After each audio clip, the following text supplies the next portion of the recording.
He grabbed my wrist before I could pull away. Not hard, not threatening, but firm, the way someone grabs your arm when they're afraid you're about to walk off a ledge without knowing it's there. Where did you get that? He said. His voice had dropped to almost nothing. The noise of the room, the clink of glasses, the polite laughter, the string quartet doing its best in the corner. All of it kept going around us like we weren't standing in the middle of it. I looked down at my wrist, my grandmother's bracelet, the thin silver one with the small engraved plate on the inside. I'd worn it that night because I liked the weight of it. Because it was the only thing I had left of her. It was my grandmother's, I said. The man was older. Late 60s, maybe 70. He was wearing a dark suit with a small pin on the lapel I didn't recognize. His face had gone the color of ash. He let go of my wrist slowly, like he was setting down something that might break. What was her name? He said. Iris, I told him. Iris Caldwell. He closed his eyes. I didn't understand what was happening. I still don't fully understand it, even now. But that moment, him closing his eyes at the sound of her name, his jaw tight, the muscles in his face working at something he was trying to hold back, that moment is the one I keep returning to. Because it was the first time in my life that someone reacted to my grandmother the way she deserved. My grandmother raised me. Not officially, not on paper. But in every way that counted. My parents divorced when I was 4. My mother moved us in with my grandparents in Dayton, Ohio, and then slowly, over the next few years, found reasons to be somewhere else. A job in Columbus, a boyfriend in Cincinnati, a life that required less and less of a presence in ours. By the time I was 7, my grandmother was the one packing my lunch and checking my homework and sitting in the plastic chairs at school concerts. My grandfather died when I was 9. After that, it was just the two of us. I never resented my mother the way I probably should have. My grandmother made sure of that. Whenever I asked why mom wasn't there, she'd say something like, "Your mother loves you in the way she knows how. That's not nothing." She said it without bitterness, without the tight smile adults use when they're actually furious and trying to hide it. That was her. She kept things level. She didn't dramatize. She made dinner and kept the house clean and helped me apply for college and sat on the couch next to me when I cried over things that felt enormous at 17 and were probably small by any other measure. She was just there, consistently, quietly, without making a production of it. My mother's side of the family didn't have much use for her. That sounds harsh. I've turned it over for a long time looking for a softer way to say it, and I can't find one.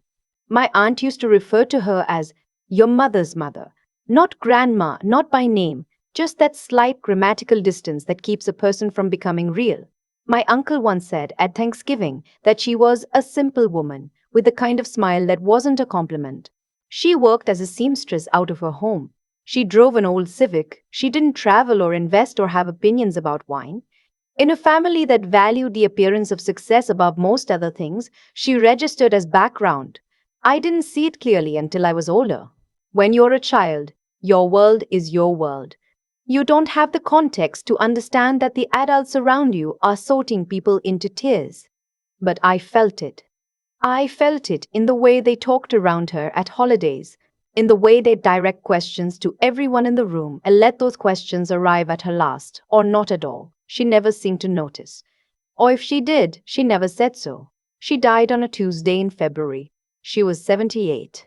She'd had a series of small strokes over the previous year, and the last one was larger. The call came from the hospital at 7 in the morning. I was the only one who drove to Dayton. My mother sent flowers. I stayed in her house for a week after the funeral. I told myself I needed to sort through her things. But honestly, I wasn't ready to leave. The house still smelled like her, that particular combination of lavender and coffee and something faintly woody that I'd never been able to identify. I walked through the rooms at night when I couldn't sleep, turning things over in my hands. Her bedroom was the last room I went through.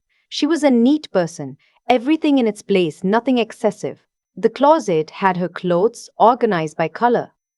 I didn't expect that, and I had to stand there a minute when I saw it. On the shelf above the hanging bar there were 3 shoe boxes and a small wooden chest I'd never noticed before. The chest was about the size of a shoe box itself. Dark wood, no markings on the outside. The clasp was a simple brass hook. I opened it expecting, I don't know, old photographs, a corsage pressed flat, the small relics of an ordinary life. What I found instead was the bracelet, and underneath it, a folded piece of paper, a small laminated card I didn't recognize, and a photograph of a woman I had to look at for a long time before I realized it was my grandmother. She was younger, maybe 40, maybe 45, and she was wearing clothes I'd never seen on her, standing in front of a building I didn't recognize, with an expression on her face that I had never once seen in all my years with her. She looked in that photograph like someone who knew exactly where she was and exactly what she was doing. Not happy, not sad. Focused. Present in a way that is hard to describe, except that it made her look completely different from the woman who drove me to piano lessons and made me grow cheese on sick days. I took the bracelet out of the chest. It was thin silver, clearly old, with a small rectangular plate engraved on the inner side.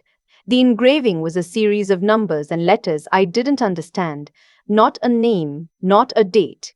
A code of some kind, or what looked like one. I put it on, not because I thought it was valuable, because it was hers and she was gone, and it was something to hold. I folded the paper and the laminated card back into the chest without reading them all the way through. I wasn't ready. I told myself I'd look at them later, when I was back home, when I could think clearly. I brought the chest with me when I left. 3 months later, I went to a Veterans Foundation fundraiser in downtown Columbus. I had been invited through work. I do communications for a nonprofit, and we partner with veteran services organizations. It was a formal event, the kind where everyone stands around in nice clothes and discusses things that sound important. I wore a black dress. I wore the bracelet because I'd started wearing it regularly by then. I wasn't sure why. Habit, maybe, or something closer to grief, which sometimes looks like habit. I was standing near the back of the room with a glass of sparkling water when the man approached me. His name, I learned later, was Major General Thomas Whitfield. Retired. He'd spent 31 years in Army intelligence. He was at the event as a board member of the foundation. At the time, I just knew he was a tall, older man in a dark suit who had gone very still the moment he looked at my wrist. After he asked where I'd gotten the bracelet, after I told him it was my grandmother's, after he closed his eyes at the sound of her name, he was quiet for a long moment. Then he said, "Can we sit somewhere?" We found 2 chairs in a corner, away from the main event. He asked me questions. When had she died? How long had she lived in Dayton? What did I know about her life before I was born? I told him what I knew, which wasn't much. She'd grown up in Western Ohio. She'd married my grandfather in the early 70s. She'd worked as a seamstress her whole life, as far as I knew. She'd never talked much about the years before my mother was born. He listened carefully. Then he said, "Did she ever mention a job she had in the late 70s, in the DC area?" I shook my head. He nodded slowly, like that confirmed something. "What I'm about to tell you," he said, "has been partially declassified. I can speak to some of it, not all of it. But I think you have a right to know, given that you're who you are and she's gone." He told me that my grandmother had been recruited in 1977. She was living in Columbus at the time, working in a fabric shop, recently married. She had a particular skill set that certain programs were looking for. He was careful with his language, deliberate, and she was approached by someone she trusted. She said yes. For nearly a decade, she was part of a domestic intelligence network focused on identifying foreign information operations in the Midwest. Not a field operative in any action movie sense. What she did was closer to analysis, to pattern recognition, noticing things that didn't fit, tracking threads, building pictures from fragments. She worked in plain sight. She lived an ordinary life, and she kept her eyes open, and she sent information up a chain she was never allowed to see the top of. She was paid, he told me when I asked, a government salary, modest, routed through a consulting arrangement that would have looked unremarkable on paper. When the program was restructured in the late 80s, she was quietly retired from it. She signed papers. She went back to her life. She never told anyone. Not my grandfather, not my mother, not me. She was very good, he said. He said it simply, without decoration. There are people in this room tonight who are alive because of work your grandmother did. They don't know her name. They never will. That's how it worked. I looked down at the bracelet on my wrist. The plate on the inside, I said. A program identifier, he said. Each operative had one. I don't know why she kept it. Technically, she shouldn't have. But she kept it. He paused. I knew her, he said then. Not well, not personally. I was very junior when she was active, and our paths only crossed twice. But I knew who she was. I knew what she contributed. When I saw the bracelet, he pressed his lips together and looked at the middle distance for a second. I wasn't expecting to see that again. I drove home that night in a state I didn't have a name for. Not shock, exactly. Not grief, though grief was in it. Something more like standing in a room you've been in 1,000 times and suddenly noticing a door you never saw before. I knew my grandmother. I knew the shape of her days, the sound of her voice at 7 in the morning, the specific way she folded towels, the fact that she liked her coffee with 1 sugar and always waited until it was barely warm before she drank it. I knew her, and I had known her at all. I thought about all the times she sat across from my uncle while he smiled his thin smile about her being a simple woman. I thought about the holidays when my aunt managed not to address her directly for an entire meal. I thought about my mother sending flowers to a funeral she didn't attend. And I thought about how my grandmother had never once, not once, used what she'd done to demand better treatment. She hadn't dropped hints. She hadn't cultivated an air of mystery. She hadn't pushed back when they dismissed her. She just lived her life the way she'd apparently always lived it, doing what needed to be done without requiring anyone to notice. I got home and sat at my kitchen table for a long time. Then I opened the wooden chest. I read the folded paper. It was a letter, handwritten, dated 1991. I won't share the details of what it said. It feels like hers, still, even now. But it was addressed to no one, and it was the only time I ever heard her talk about that part of her life in anything like her own voice. She wrote about why she'd said yes when she was asked. She wrote about what it had cost her and what she'd decided that cost was worth. She wrote one line near the end that I'd returned to so many times I've memorized it by accident. Some things are only worth doing if no one ever knows you did them. I sat with that for a long time. I called my mother the next morning. That was harder than it sounds. My mother and I don't have a bad relationship so much as an intermittent one. We speak every few weeks. We're polite. We share information about our lives in that careful, edited way people do when they love each other, but have long since stopped expecting the relationship to be different than it is. She answered on the third ring. I told her what I'd found. The chest, the bracelet, the meeting with the general. What he told me. There was a long silence. I don't understand, she said finally. I know. She never said anything. I know. Another silence. Then, how long? About 10 years. Late 70s through the late 80s. I heard her exhale slowly. She was. When I was a teenager, she was, yes. My mother cried. That surprised me.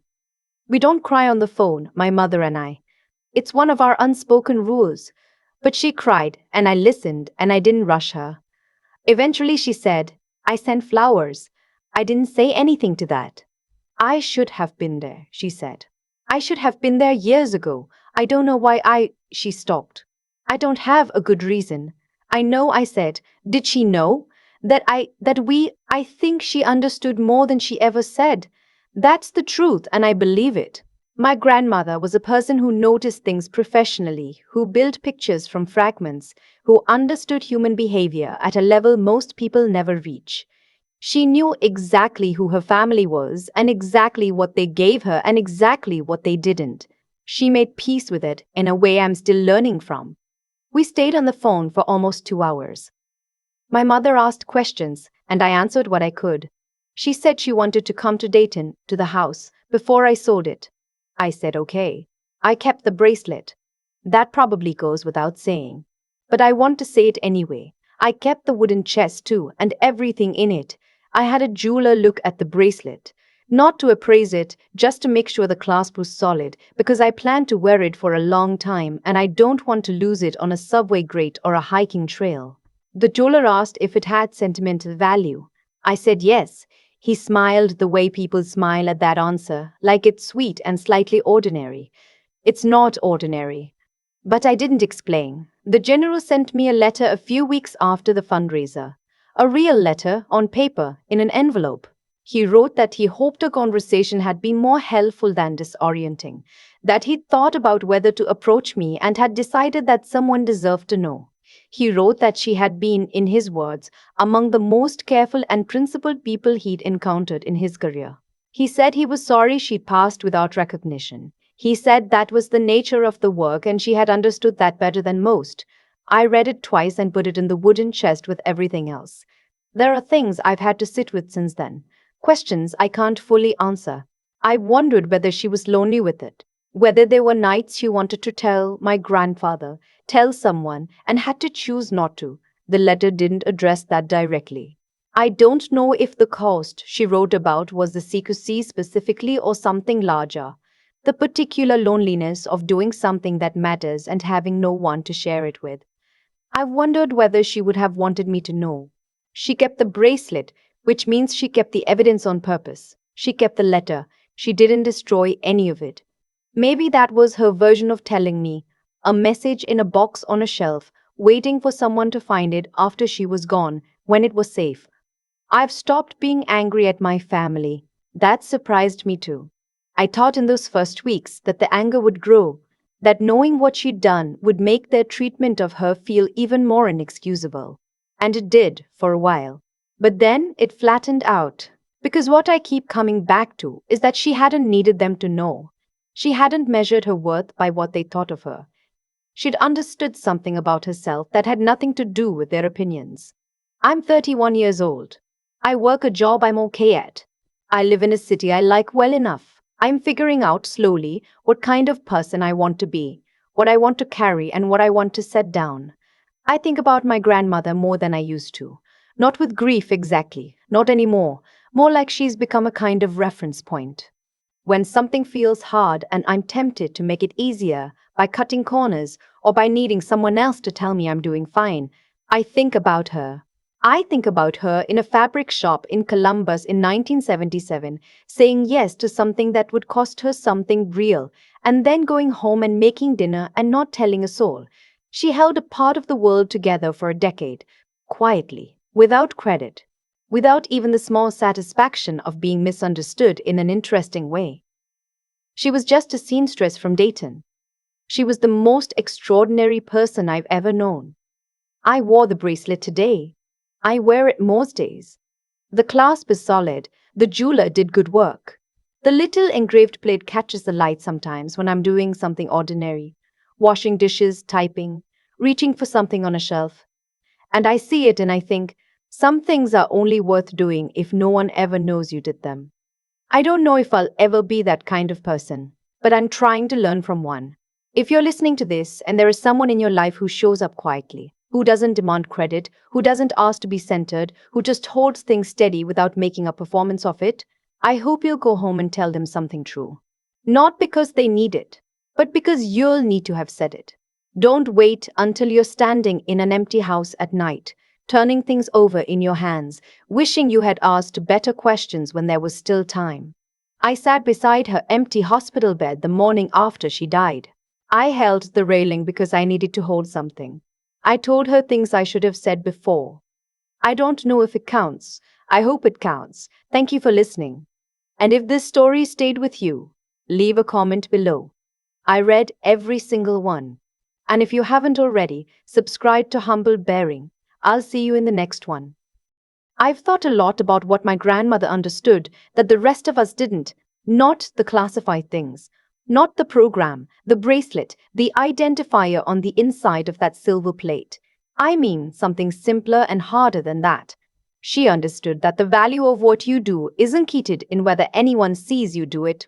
She built her whole life around that understanding, and she never once asked to be released from it. What I keep coming back to is this: my family didn't treat her badly because they were cruel people. They treated her badly because they were measuring her by the wrong instruments. They looked at her civic and a fabric shop, and her quiet evenings, and they calculated a person of small consequence. That calculation was wrong by an enormous margin, but here's the part that stays with me. She knew they were doing it, and she didn't try to correct them. Not because she was defeated, because she had already decided that their instruments weren't the ones that mattered.